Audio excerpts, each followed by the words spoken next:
Assalamualaikum warahmatullahi wabarakatuh. Bismillahirrahmanirrahim. Raditu billahi rabba wa bil islami dina wa bi Muhammadin nabiyya wa rasula. Rabbi zidni ilman nafi'an warzuqni fahman wasi'an. Amin ya rabbal alamin. Puji syukur kita panjatkan kehadirat Allah Subhanahu wa Ta'ala. Shalawat dan salam semoga senantiasa dilimpahkan kepada junjungan kita Nabi Muhammad Sallallahu Alaihi Wasallam. Para siswa dan siswi yang dimuliakan Allah Subhanahu wa Ta'ala, kali ini kita akan membahas tentang dakwah dan perjuangan Rasulullah Sallallahu Alaihi Wasallam di Mekah, dengan tujuan agar para siswa mengetahui dan memahami dakwah dan perjuangan Rasulullah pada masa permulaan Islam, yaitu di kota Makkah. Bismillahirrahmanirrahim. Para siswa dan siswi sekalian, kita awali pembahasan ini dengan kerasulan Nabi Muhammad Sallallahu Alaihi Wasallam dan wahyu pertamanya.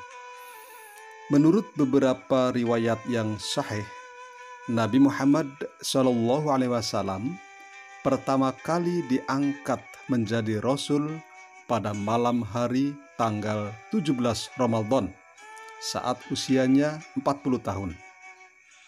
Malaikat Jibril datang untuk membacakan wahyu pertama yang disampaikan kepada Nabi Muhammad SAW, yaitu Quran Surat Al-Alaq.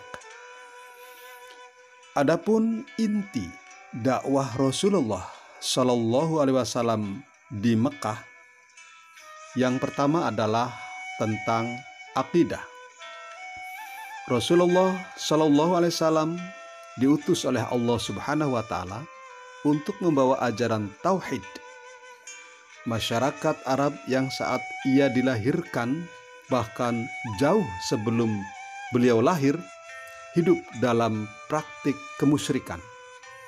Ia sampaikan kepada kaum Quraisy bahwa Allah Subhanahu wa Ta'ala Maha Pencipta segala sesuatu di alam ini, langit, bumi, matahari, bintang-bintang, laut, gunung, manusia, hewan, tumbuhan, batu-batuan, air, api, dan lain sebagainya itu merupakan ciptaan Allah Subhanahu wa Ta'ala.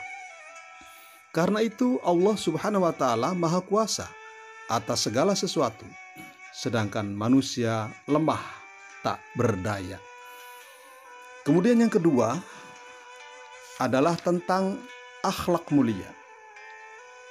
Dalam hal akhlak, Nabi Muhammad SAW tampil sebagai teladan yang baik. Sejak sebelum menjadi nabi, ia telah tampil sebagai sosok yang jujur, sehingga diberi gelar oleh masyarakatnya sebagai Al-Amin, yang dapat dipercaya. Selain itu, Nabi Muhammad SAW merupakan sosok yang suka menolong dan meringankan beban orang lain. Ia juga membangun dan memelihara hubungan kekeluargaan serta persahabatan. Nabi Muhammad SAW tampil sebagai sosok yang sopan, lembut, menghormati setiap orang, dan memuliakan tamu. Selain itu, Nabi Muhammad juga tampil sebagai sosok yang berani dalam membela kebenaran, teguh pendirian, dan tekun dalam beribadah. Nabi Muhammad SAW mengajak agar sikap dan perilaku yang tidak terpuji yang dilakukan masyarakat Arab seperti berjudi, meminum minuman keras atau khamar, berzina, membunuh, dan kebiasaan buruk lainnya untuk ditinggalkan. Bagaimana strategi dakwah Rasulullah SAW di Mekah? Strategi dakwah yang dilakukan oleh Rasulullah adalah dengan dua tahap.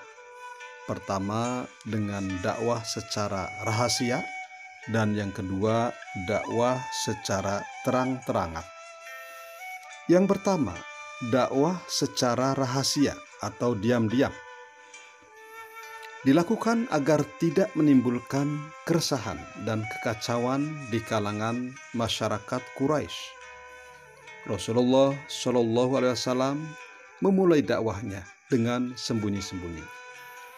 Hal tersebut dilakukan mengingat kerasnya watak suku Quraisy dan keteguhan mereka berpegang pada keyakinan dan penyembahan berhala. Pada tahap ini Rasulullah Shallallahu Alaihi Wasallam memfokuskan dakwah Islam hanya kepada orang-orang terdekat, yaitu keluarga dan para sahabatnya.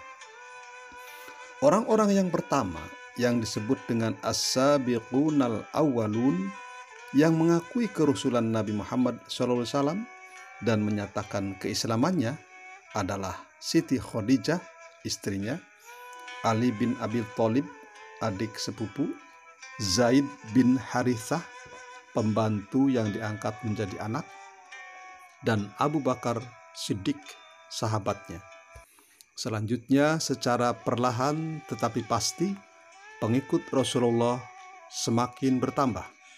Di antara mereka adalah Utsman bin Affan, Zubair bin Awam, Sa'id bin Abi Waqqas, Abdurrahman bin Auf, Toha bin Ubaidillah, Abu Ubaidillah bin Jarrah, Fatimah bin Khattab, dan suaminya Said bin Zaid al-Adawi, Arqon bin Abil Arqam, dan beberapa orang lainnya yang berasal dari suku Quraisy.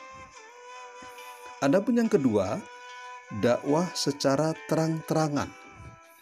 Ini dilakukan oleh Rasulullah seiring dengan turunnya wahyu dari Allah Subhanahu wa Ta'ala.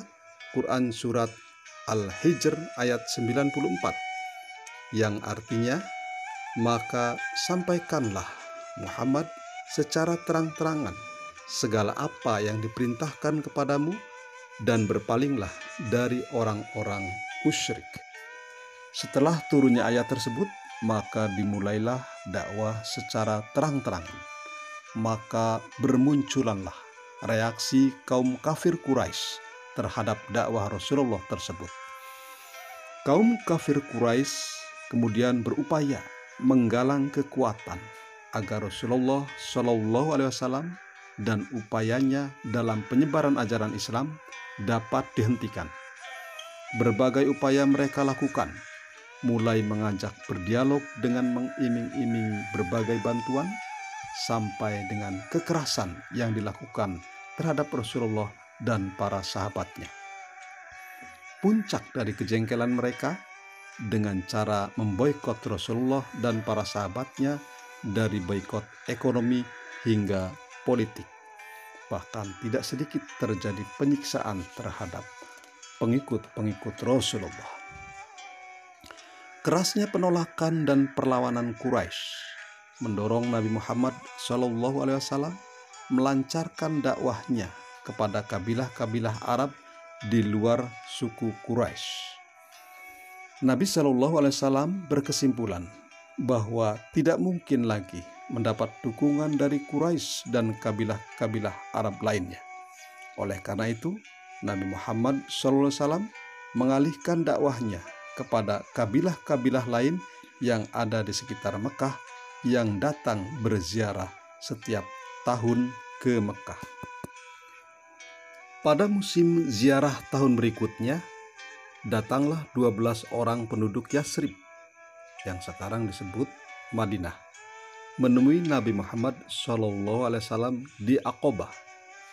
Di tempat ini mereka berikrar kepada Nabi yang kemudian dikenal dengan Perjanjian Aqabah pertama.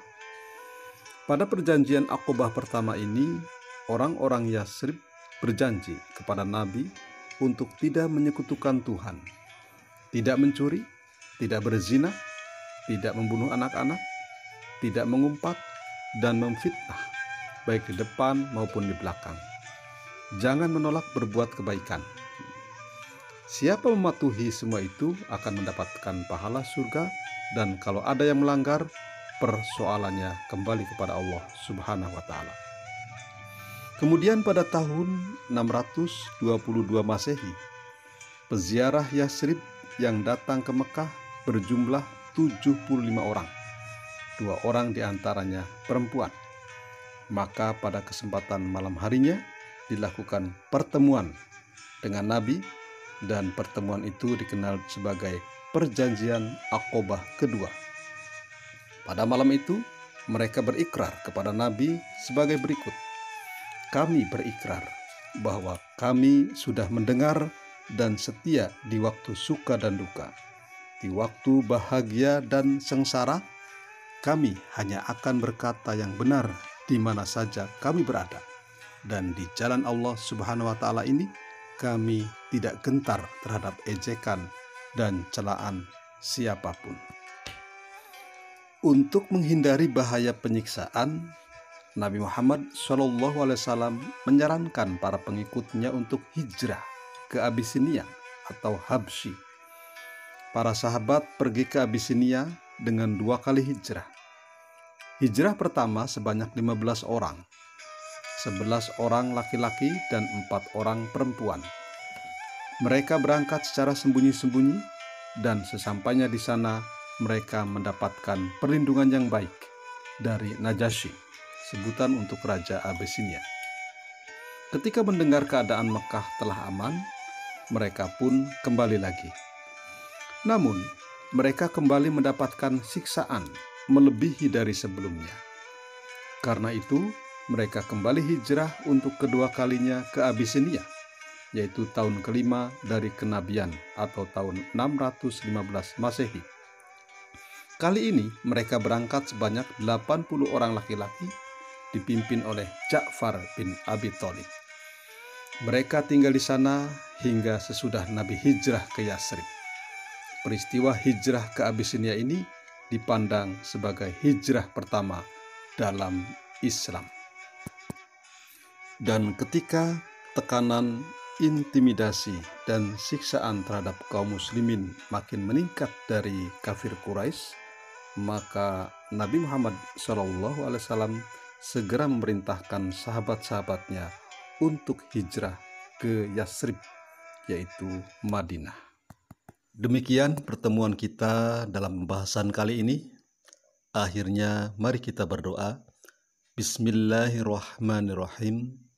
Allahumma arinal haqqa haqqa warzuqna ittiba'ah wa arinal batila batila warzuqna ijtinabah.